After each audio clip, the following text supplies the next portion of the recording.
തുലാമാസത്തിലെ വെളുത്തപക്ഷ ഏകാദശി മുതൽ ഗുരുവായൂരിൽ ചുറ്റുവിളക്ക് ആരംഭിക്കുന്നു. ഇതുകൂടാതെ പാരമ്പര്യ വിളക്കുകളും ഗുരുവായൂരിൽ അനുഷ്ഠിച്ചു വരുന്നുണ്ട്. ഓരോ കുടുംബക്കാരാണ് ഈ പാരമ്പര്യ വിളക്കുകൾ ഗുരുവായൂരിൽ ചുറ്റുവിളക്കായിട്ട് നടത്തുന്നത്.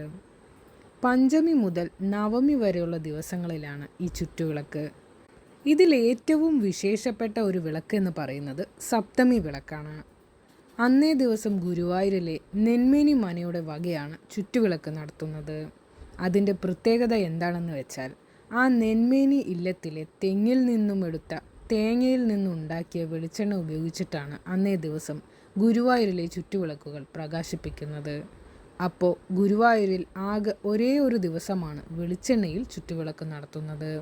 അഷ്ടമി ദിവസം മുതലുള്ള ചുറ്റുവിളക്കുകളിൽ ഭഗവാന്റെ സ്വർണ്ണകോലം കൂടി എഴുന്നള്ളിക്കുന്ന ചടങ്ങുണ്ടായിരിക്കും. ഈ വിളക്കുകൾക്ക് അകമ്പടിയായിട്ട് പഞ്ചവാദ്യം, പഞ്ചാരിമേളം, നാദസ്വരം തുടങ്ങിയവയോടുകൂടിയ കാഴ്ചശീവേലിയും ഉണ്ടായിരിക്കുന്നതാണ്. ഏകാദശി ദിവസം രാവിലത്തെ കാഴ്ചശീവേലി കഴിഞ്ഞാൽ ഗുരുവായൂർ കിഴക്കേ നടയിലുള്ള പാർത്ഥസാരഥി ക്ഷേത്രത്തിലേക്ക് പഞ്ചവാദ്യത്തോടുകൂടി എഴുന്നള്ളിപ്പുണ്ടായിരിക്കുന്നതാണ്. വൈകുന്നേരം പാർത്ഥസാരഥി ക്ഷേത്രത്തിൽ നിന്നും ഗുരുവായൂരിലേക്ക് രഥത്തിൽ ഭഗവാൻ എഴുന്നള്ളിക്കുന്ന ഒരു ചടങ്ങ് കൂടിയുണ്ട്. അത് സ്വർണത്തിലുള്ള ചെറിയൊരു രഥമാണ്. അതിലാണ് ഭഗവാനെ എഴുന്നള്ളിക്കുന്നത്. ആ രഥത്തിൻ്റെ മുന്നിൽ ചമ്മട്ടി ഏന്തിയ ശ്രീകൃഷ്ണ ഭഗവാന്റെ രൂപമുണ്ടായിരിക്കും.